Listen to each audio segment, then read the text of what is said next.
Hey, good morning. It's Pastor Larry. Today is April the 1st. It is Maundy Thursday in Holy Week. We've been walking through the steps of Holy Week, the things that Jesus did in his life on the days between Palm Sunday and Resurrection Sunday. And we've made it to Thursday, Maundy Thursday. Maundy, the word Maundy comes from a root of a Latin word that means command.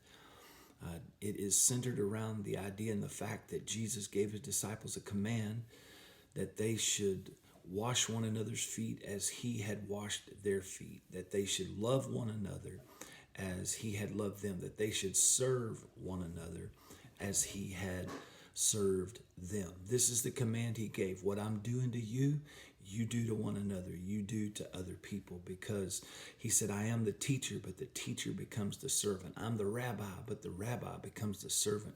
Jesus said this in one place. He said, I didn't come to be served, I came to serve.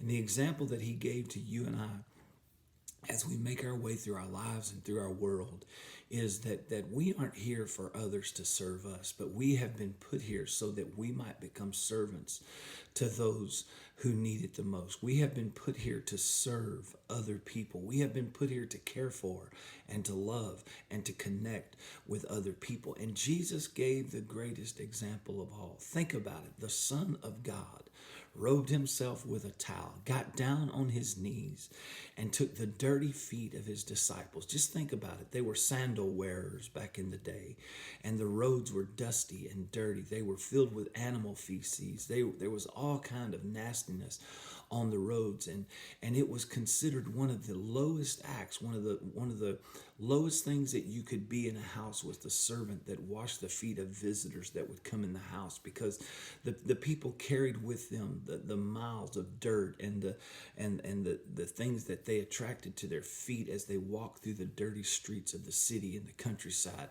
And there had to be a servant who would wash their feet, and that was one of the lowest jobs you could have. And yet the Son of God robed himself in a towel and took it upon himself and got on his knees, and he washed his servants' feet.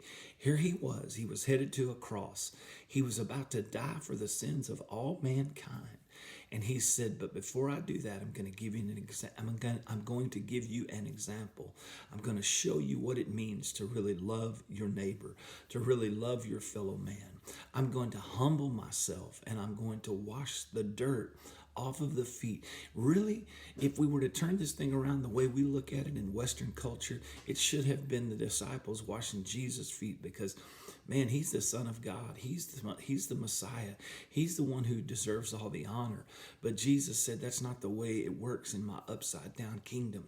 The least shall become the greatest shall become the least. And you've got to learn to serve one another. You've got to learn to love one another. You've got to learn to be able to take the lowliest point in the kingdom and give it your all and give it your best.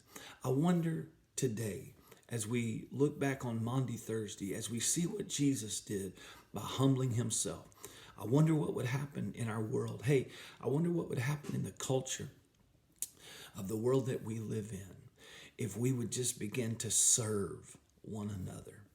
Instead of being worried about being served, instead of being worried about all of the things that we feel are owed to us and that we are entitled to, I wonder what it would do to our world if we would really take on the role of a servant and begin to serve those around us. Is it possible that it could change the whole dynamic of our world?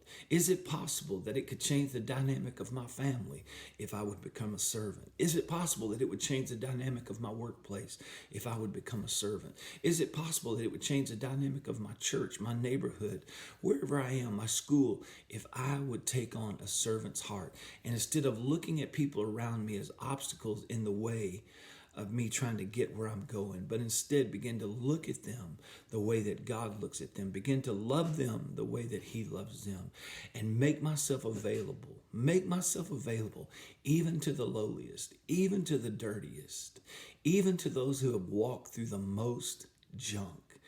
What would happen if I, on this Maundy Thursday, could take on the mind of Christ and become a servant to those around me? I think it's possible that we could see change in our world. Amen. I hope that you're blessed today. I hope that you're walking in the favor of God. Would you do me a favor? I don't often do this. It's been a rough week for me physically. Would you pray for me this week? Would you pray for my body? Would you pray that God would touch me? I need that this week, and so I'm asking you if you'd pray for me if you have time. I'm praying for you, and I hope I'll see you tomorrow. Don't forget, those of you that are local, there's a Good Friday service, community Good Friday service at First Baptist at noon tomorrow, and then tomorrow night, Good Friday evening, right here at the Refuge. He lives. A performance of music and dance and poetry, collaborated with Hagerman Baptist Church and put on by Gavin Musiamenta right here from our church. And we're having Lex and we're having Daniel with us from Uganda. It's going to be a great night. We want you to come at 7 o'clock and be a part of that with us. So the Lord bless you today. Trust that you have a great day. Looking forward to seeing you tomorrow.